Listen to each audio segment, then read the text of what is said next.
raadiyoonii Dirree Shaggar. raadiyoonii Dirree Shaggar. raadiyoonii Dirree Shaggar.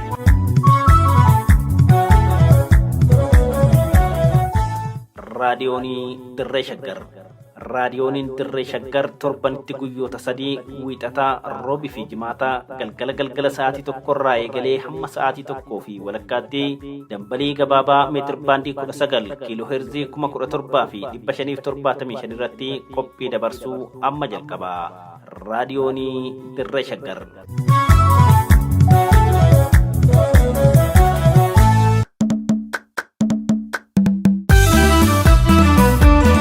Nadhii aadaa.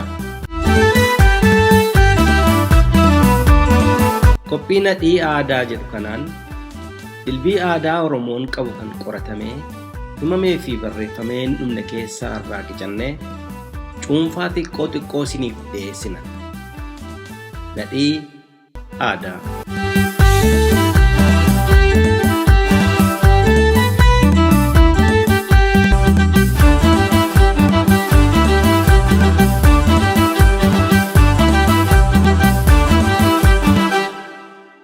Yooyyaa shamaa harka fuunee kabajamtootaa fi jaalatamtoota dhaggeeffattootaa fi hordoftoota raadiyoonii Dirree Shaggar sagantaa nadhii aadaa torbanitti yeroo hundumaa sa'aatii kanatti kan isiniif dhiyeessinu qophii keenya nadhii aadaa har'aa mata duree sirna jaarsummaa jedhuun qabannee dhiyaannee irraa nu caqasaa.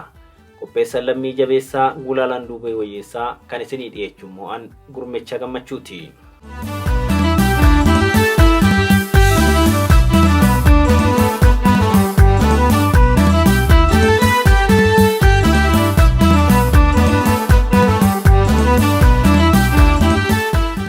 Oromoon saba bal'aa aadaa, duudhaa, seenaa fi afaan ittiin beekamu kan mataasaa qaba.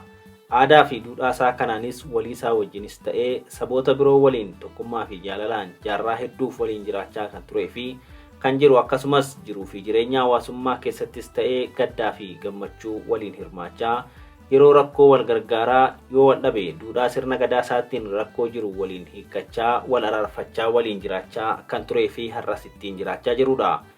Duudhaa sirna gadaa Oromoon ittiin jiraachaa ture keessaas rakkoowwan wal dhabdee keessaa fi alaan isatti dhufuu fi isa mudatu mariin hiikkachuun karaa nagaa ta'een waliin jiraachaa tureera. Tooftaa ittiin wal dhabdeen yookiin walitti bu'iinsi ittiin hiikamaa ture keessaas aadaan jaarsummaa isaan tokko. Jaarsummaan aadaa Oromoo fi bulchiinsa sirna gadaa keessatti karaa ittiin wal dhabdee hiikani. Jaarsummaa jecha jedhutti namoonni adda addaa hiikoo adda addaa kennu.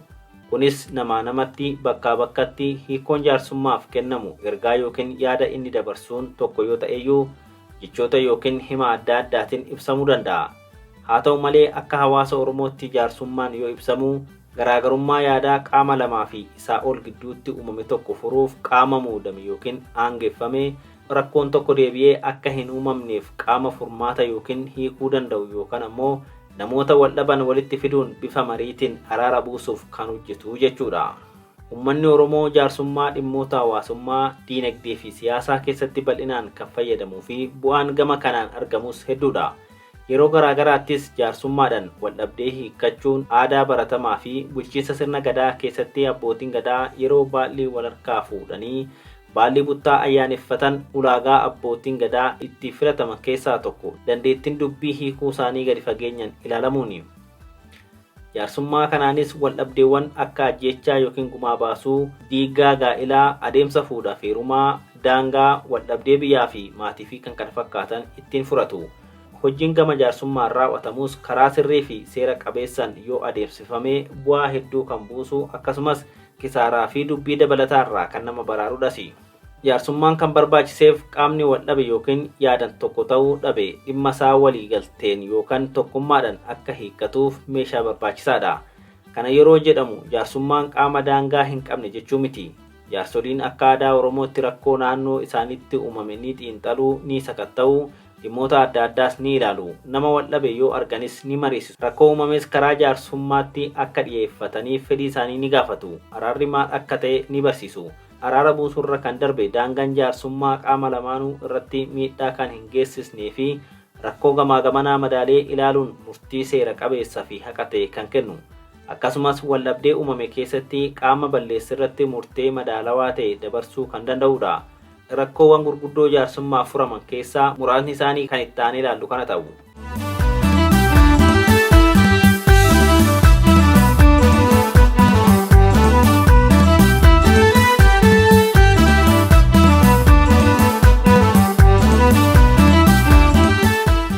Wadhabdee maatii gidduu hiikuuf rakkoolee gurguddoo jaarsummaadhaaf furaman kan biroon rakkoo maatii gidduu jiru furuudha. Maatiin akkuma jaalalaan waliin jiraatu yeroo tokko tokko immoo jiruu fi jireenya isaa gaggeeffachuu keessatti wal dhabuu danda'a. Yeroo kanas rakkoon kun maatii sana gidduutti furamuu yoo dadhabe bifa jaarsummaatiin akka furamu taasifama. Bu'uura maatii tokkoo kan ta'an keessaas abbaa manaa fi haadha manaa gidduutti rakkoon yookiin wal dhabdee yoo uumame jaarsummaadhaan furmaata argata. Jaarsummaan abbaa manaa fi haadha manaa kunis akka jaarsummaa biroo bakkeetti kan taa'amu otoo hin taane mana jarreen kanaa dhaquudhaan isaan lamaanuu jaarsolii araaraa waammatu. Jaarsoliin sunis beellama erga qabatanii booda guyyaa sana kabajuun gara maatii wal dhabee kana dhaqu. Isa boodas akka aadaa Oromootti eebban maree sana jalqabanii dubbii eegalu. Abbaa manaa fi haadha manaa wal dhaban kana sababa wal dhabdee isaanii gaafachuun jarreen kun dabareedhaan yaada isaanii akka ibsatan taasifama. Jaarsoliin araaraaf dhaqan sunis madaallii isaa eeguudhaan madda rakkoo isaanii kana xiinxalu. Wayita kanas jarreen lachuutiin gurra nuuf ergisaa jechuudhaan abbaan rakkoo eenyu akka ta'e erga adda baasanii booda dabareedhaan lamaan isaanii gorsu. Isa booda wal bira teessisanii dogoggora isaanii hubachiisuun rakkoon akkasii akka deebi'ee isaan gidduutti hin uumamne erga gorsanii booda walitti araarsuun buna dhugu. Yoo kan waliif hin galle ta'e irra deebi'anii beellama qabuuf. Yoo isaan gonkumaa araaramuu didan garuu erga nu diddanii dhimma keessan kana seeraan ilaalladhaa jedhanii dhiisu. Yoo isaan seeran deemanii ammas gara jaarsummaatti kan deebi'ee xumuramu ta'e ni xumuratu. Kan ammas dhiifama hin goone yoo ta'an garuu karaa seeraa murtoon gargar ba'uu isaanii erga kenname booda qabeenya waliin qaban adda qooddatanii addunyaa bal'oo kana keessa carraa isaanii barbaadatu jechuudha. Walitti bu'iinsa daangaa sirreessuuf rakkoo daangaa furuu keessattis jaarsummaan iddoo olaanaa qaba. Keessumaa hawaasni Oromoo irra jireessan hojii qonnaa irratti bobba'ee kan jiraatudha. Yeroo sochii qonnaa kana adeemsifatu keessatti namoota daangaa walii qotan gidduutti walitti bu'iinsi darbee mudachuu danda'a. Rakkoon kun immoo yeroo baay'ee hanga lubbuu walii balleessutti yeroo adeemu mul'ata. Kanaaf rakkoo daangaa mul'atu furuu keessattis jaarsoliin naannoo dhageettii hawaasa keessatti qabanii fi keessumaa immoo namoonni itti dhiyeenyan daangaa namoota kanaa beekan jaarsummaa taa'uun abbaa rakkoo adda baasuun daangaan kun akka sirratu taasisuun rakkoon jarreen kana jidduu jiru akka hiikkatu taasisu. Sirna gadaa fi aadaa Oromoo keessatti namoonni jaarsa araaraa ta'an akkuma argetti kan filataman osoo hin taane ulaagaa mataa isaa kan ittiin filataman qabu. Namni jaarsummaa taa'uuf filatamu sadarkaa jalqabaatti umuriidhaan kan raagee nama muuxannoo qabu ta'uu qaba. Sababni isaa namni umurii dabarsu keessatti wantoota hedduu barachaa bula.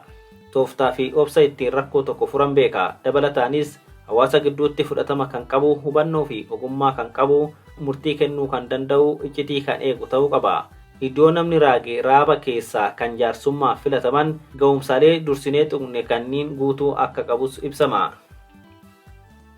Gumaa araarsuuf yookiin gumaa baasuuf rakkoon kamiyyuu miidhaa fiduunsaa hin oolu. Xinnaatus guddatus miidhaan rakkoo hin dhaqqabsiifne hin jiru. Haa ta'u malee akkaataa ulfaatina miidhaa dhaqqabeetiin dhimmoonni jaarsummaadhaan xiyyeeffannoon kennamee furamuu qaban jiru. Rakkoowwan gurguddoo jaarsummaadhaan furamuu qaban keessaa sirni gumaa baasuu tokko. Hawaasni Oromoo jiruu fi jireenya hawaasummaa keessatti namni wal harkatti yoo miidhame yookaan gochi ajjechaa yoo raawwatame aadaa jaarsummaa ittiin gumaa baasu kan mataa isaati qaba. Kunis rakkoon uumame kun ulfaataa fi namoota kan biroo darbee walitti buusuu waan danda'uuf jaarsummaan ilaalamee araarri hin buune yoo ta'e akka aadaa Oromootti haaloo yookiin gadoo qaba. Jaarsummaan taa'ee qomoo waliif gumaa ta'an kana walitti fidee hin araarsine yoo ta'e haaluun waan hin baaneef haaloo walirratti qabachuun dhangala'uun dhiigaa fi lubbuun irra deddeebi'ee ba'uu danda'a. Kanaaf rakkoon kun irra deddeebi'ee akka hin mudanneef qomoo warra gumaa waliif ta'an gidduutti jaarsummaa taa'uudhaan haaluu isaan gidduu jiru baasuun walitti araarsa. Wayita jaarsummaan gumaa baasuu gaggeeffamuu jaarsoliin biyyaa salgee jedhaman yookiin namoonni 9 filatamanii jarreen wal yakkan kun akka araaramaniif mari'achiisu. Erga mari'achiisanii boodas guyyaa araaraa gumaa kana beellamatu. Guyyaa araara kanaas jaarsoliin araaraa 9 filatamanii jiran qomoo warra miidhee fi miidhamee namni tokkollee osoo keessaa hin hafin bakka tokkotti akka walgaa taasisu. Qomoon lamaanuu guyyaa jedhame kana jalqaba muka jalatti wal gahuun bakka lamatti addaan qoodamuun taa'u. Qomoo warra miidhamee harka mirgaa, qomoo warra miidhee yookiin harki xuraa'ee gara harka bitaarraan taa'u. Walgahuun isaanis erga ilaalamee booda kaayyoon walitti qabamaniif maal akka ta'e karaa jaarsolii salgee kanaa erga ibsamee booda eebba jaarsoliin mariin jalqabama yookiin banama. Jaarsoliin kunis akkas jechuun eebbisu. Hamaan isin gidduudhaa haa ba'u, warra nagaa buusan ta'a jedhu. Sirna eebbaa erga raawwatanii boodas qomoo warra namni jalaa miidhamee fuuldura, qomoo warra miidhee ammoo booda jaarsolii fi qaamni seera kabachiisu gidduu bu'uudhaan gara malkaa araaraa gumaa sanaaf filatameetti adeemu. Erga malkaa yookiin laga sana gahanii booda qomoo warra namni jalaa miidhamee akkuma dura adeemaa jiranitti malkaa ce'anii gama dhaabbatu. Qomoo warra miidhee ammoo malkaa gamana dhaabbatu. Malkaa sanarratti akkuma qomoon lamaan gamaa gamana dhaabbatanii jiranitti bakki dawoo yookiin golgaan gama lachuutti yookiin malkaa gamaa gamanatti ni qophaa'a. Golgaan kunis qomoon lamaanuu hanga sirni kun raawwatutti akka isaan waliin agarreef gargaara. Yeroo sirni jaarsummaa gumaa baasuu kun gaggeeffamu hoolaa lama, hiddii 9, hiddii hoolaa 1, albee qara 2, golgaa fi hiddareeffatuu qophaa'a.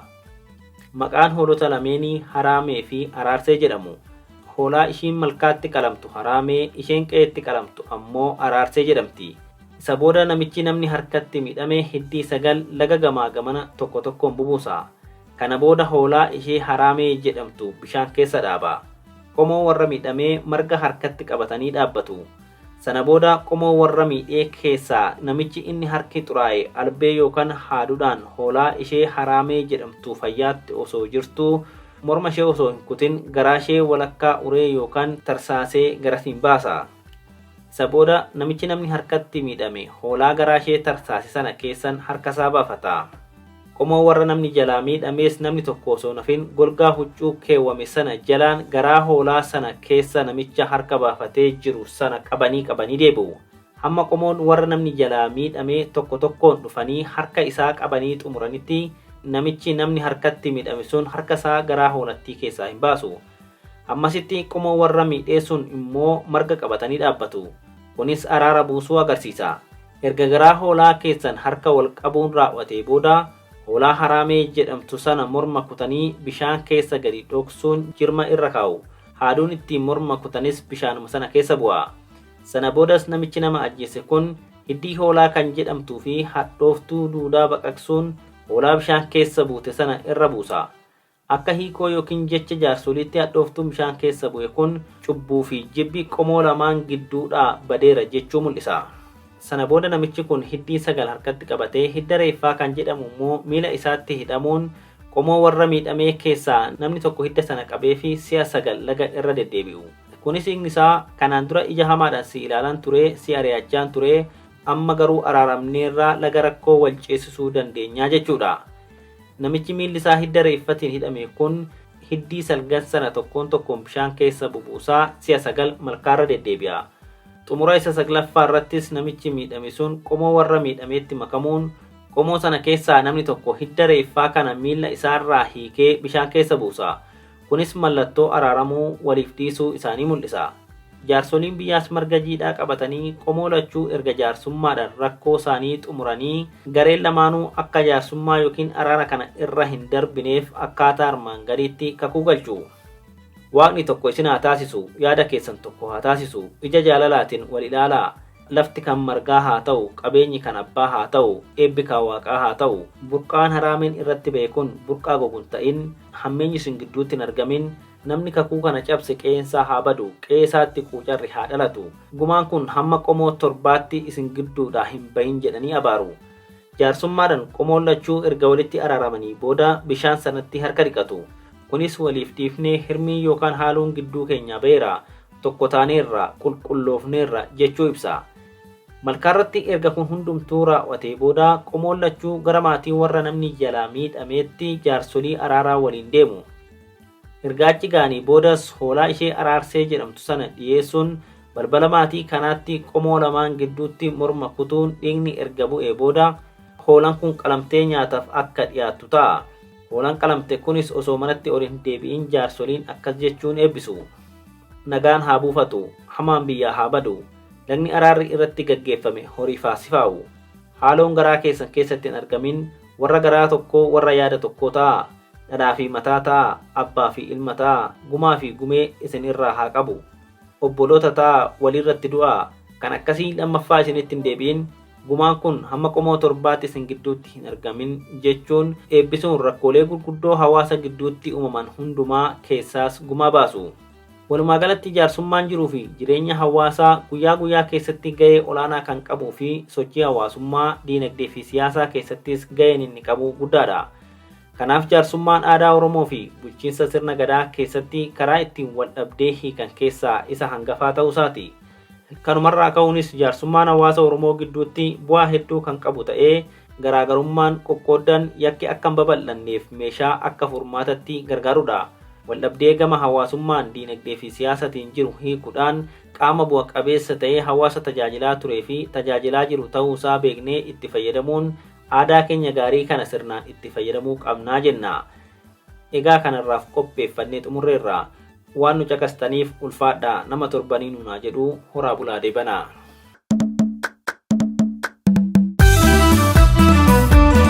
Nadhii aadaa. Qophii nadhii aadaa jedhu kanaan dilbii aadaa Oromoon qabu kan qoratamee himamee fi barreeffamee hin dhumne keessaa irraa qicannee cuunfaa xiqqoo xiqqoo isiniif dhiyeessina. Nadhii aadaa.